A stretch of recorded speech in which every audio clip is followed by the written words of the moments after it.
Magandang araw mga ka-farmers! Ngayong araw po ay tatalakayin natin kung ano ba ang gagawin kapag malulugi ang sinisimulang negosyong babuyan.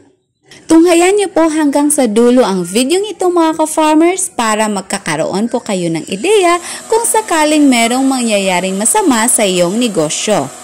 Ang negosyong babuyan mga ka-farmers ay katulad din na ibang negosyo. So hindi talaga maiiwasan na kung nag-venture tayo sa ganitong negosyo ay mayroon ding chance na malulugi tayo. So yung katanungan ay ano ba ang gagawin natin kapag malulugi ang ating negosyong babuyan? Pero bago po natin sasagutin ang katanungang ito mga ka-farmers, let me give you an idea mga ka-farmers kung ano ba yung gawin or dapat ninyong i-prepare kung sakaling meron kayong plano na magnegosyo ng babuyan. Una mga ka-farmers, kailangan na equipped ang sarili ninyo sa kailangang kaalaman at kakayahan para i-manage ang isang babuyan. Ang negosyong babuyan ay isa sa may pinakamataas na kita dahil sa maraming demand ng karne. Ang technique dito mga ka-farmers para maging successful po sa pag-aalaga ng baboy ay mag-aalaga ka kapag merong parating na malakas na demand ng karne. Usually mga ka-farmers, mangyayari ito kapag merong parating na okasyon tulad ng fiesta, Christmas at New Year. Ito po yung panahon na merong pinakamataas na demand ng karne mga ka-farmers. That's why kailangan natin ang forecasting. Ito yung panahon na mag-aalaga lamang tayo ng baboy kapag merong okasyon. Huwag kayong mag-alaga ng maraming baboy kung walang pinaglalaanan na okasyon mga ka-farmers dahil may posibilidad po na magiging mura ang presyo ng baboy, lalo na kapag mga backyard hog raisers lang po tayo. Maraming rason na malulugi ang babuyan mga ka-farmers at ang pinakaunang rason ay walang sapat na pera.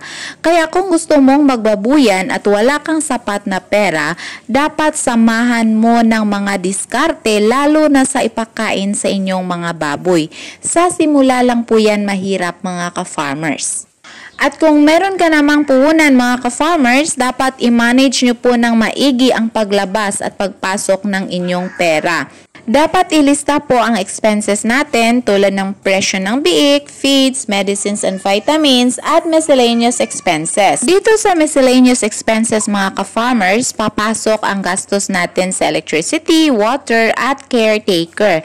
Pero kung backyard hog raiser lang po tayo, iwasan nyo po ang mag-hire ng caretaker mga ka-farmers dahil for sure malulugi po kayo. Naranasan po namin yan mga ka-farmers. Ang ibang rason na malulugi ang babuyan mga ka-farmers ay walang tamang plano, matamaan ng sakit at mahirapan sa pagmarket ng mga baboy. Itong matamaan ng sakit mga ka-farmers, naranasan po namin ito last August. Natamaan po kami ng ASF. So yung bumalik sa amin, yung lampong presyo ng feed, so okay na lang po, at least merong bumalik na kaunti sa amin mga ka-farmers.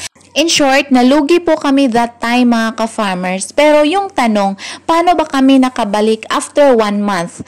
After 1 month na matamaan kami ng ASF mga ka-farmers, bumalik na po kami agad sa pag-aalaga ng baboy.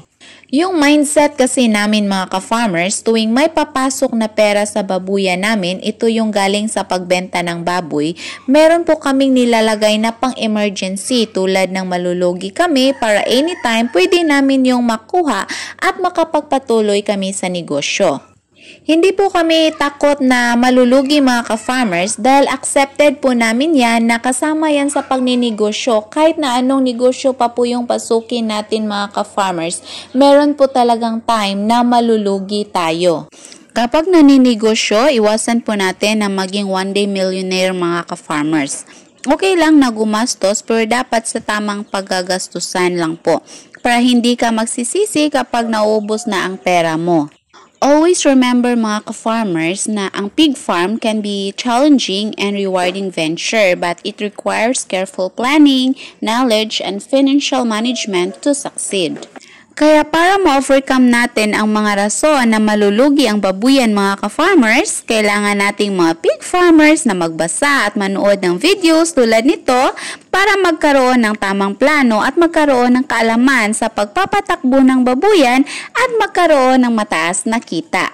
Before po tayo magtapos mga ka-farmers, shout out po kay Ira, maraming salamat po. So, yun lamang po mga ka-farmers ang dapat ninyong tandaan na dapat kung sakaling malulugi ang inyong babuyan, dapat meron po kayong emergency fund para anytime meron po kayong makukuha mga ka-farmers para i-continue ang inyong babuyan. I know, hindi po easy na i-give up natin ang ating negosyo mga ka-farmers. So, sana po mga ka-farmers ay makatutulong sa inyo ang videong ito. Thank you for watching!